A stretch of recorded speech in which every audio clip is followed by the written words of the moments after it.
Welcome behind glass with Sam J. I'm probably not Sam J. Alrighty, welcome back everybody to episode number 5. We've already made it 5 episodes deep so far, and I can't thank you enough for your continued viewership. I really appreciate your feedback so far. It's made me making this YouTube journey much easier to start off with. This is going to be mostly a Super Bowl episode.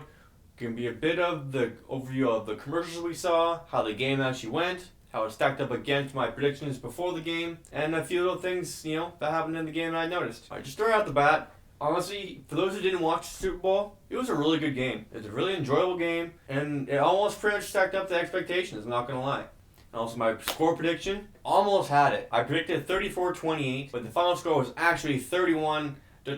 So a field goal and a touchdown on the 2-point conversion, could have had that prediction right on the head. And although my Super Bowl MVP prediction, I guessed right in St. Patrick Mahomes, even though that was probably going to be a given if Kansas City won the game anyways. However, in my opinion, I don't think Mahomes should have got the MVP. After watching the game, he played a good game. Not a great game, but a good game. The reason why he probably got it was because he led the team in the fourth quarter to get those touchdowns. One of the guys who got those touchdowns, actually got 2 touchdowns in the Super Bowl, was Damian Williams. I felt like he got shafted at the Super Bowl MVP performance because during the season, Kansas City's rushing game really wasn't all that great, to be honest with you. They just did it just to keep people off balance so they can do some play action. But in the Super Bowl, he had a really good job running the ball. He averaged maybe about 5 yards a carry. He also rushed for 17 times, 104 yards and a touchdown. Also 4 catches, 29 yards, and another touchdown. And both those touchdowns he got were pretty pivotal. His receiving touchdown got Kansas City on the board, and also his rushing touchdown was really the dagger that put the game away, that made it not even close. There was a foregone conclusion that the Chiefs were going to win the Super Bowl. I'm just going to say one thing about the halftime show.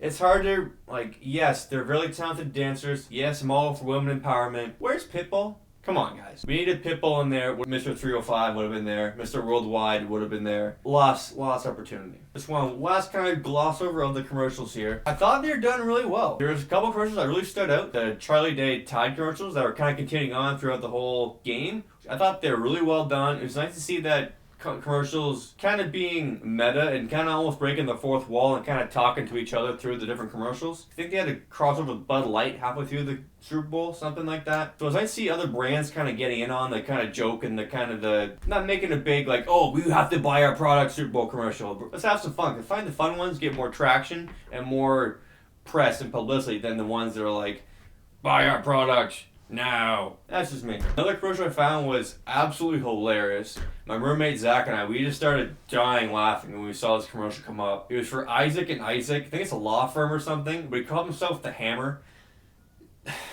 He tried to make a Star Wars knockoff of how he was the chosen one, and he was he has the Force, stuff like that, where all the bad lawyers are at the dark side, and he tried to take him over. It's worth a Google. Feel free to look it up on YouTube. It's actually quite a funny commercial, because it's so bad, but honestly so well done at the same time. You gotta tip your cap to the guy, really. Especially because how expensive these commercials are to put your whole budget into, let alone the cheap graphics and work you got done there, plus to buy the actual time slot for the commercial. Shout out to Isaac and Isaac, or the Hammer, or the hell he goes by, Shout out to that guy. The way the commercials were broke down, it almost felt like there was a funny one, a kind of man one, and there was one that was a deep and meaningful one. There was the one about the gentleman getting his dog, curing his cancer. Very touching thing. But it felt like every commercial batch, or whatever they're called, segment, sequence, I don't know the right name for this stuff, but I felt like there was always one thing that kind of brought you back down a bit. I feel like you should be more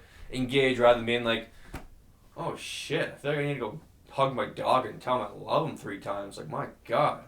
Also, the very first commercial that came on, I thought was really well done. It led to the kid in the commercial running right out for the game ball delivery. So I thought that was really well done. He had a lot of NFL players giving them props and everything along the way, which is a nice touch to add in the players who aren't even in the game as well. It's nice to see the NFL bring a sense of community in. They always tend to do a couple of those commercials every year where NFL really does a good job of reinforcing that people don't do a CTE in this sport.